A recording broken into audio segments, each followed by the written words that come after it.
My name's Roger and I'm a poet. I've been a poet for all my life. I'm also a songwriter and a musician.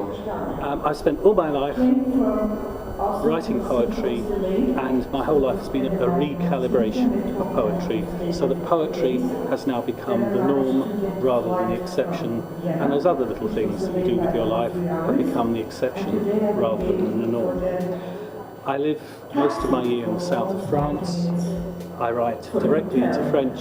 I also write in English. I go to lots of poetry festivals, and I've been coming to this festival in Valletta for 4 years now. One of the real strengths of this festival is the collaboration between poets, the reading of each other's work in various languages of the Mediterranean and around.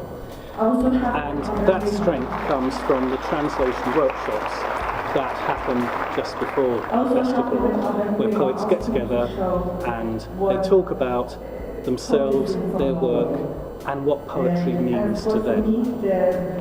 And from that sharing of knowledge and understanding, the sharing of text, comes a real collaboration.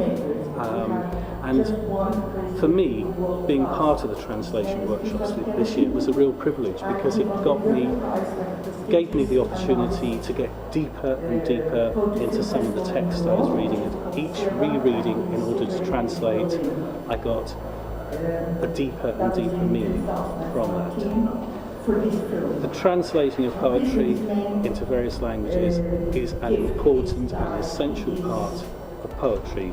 Jacques Derrida said that every text is in mourning until it's translated, and with these translation workshops here, it's bringing a whole load of texts out of mourning and into a celebration of life.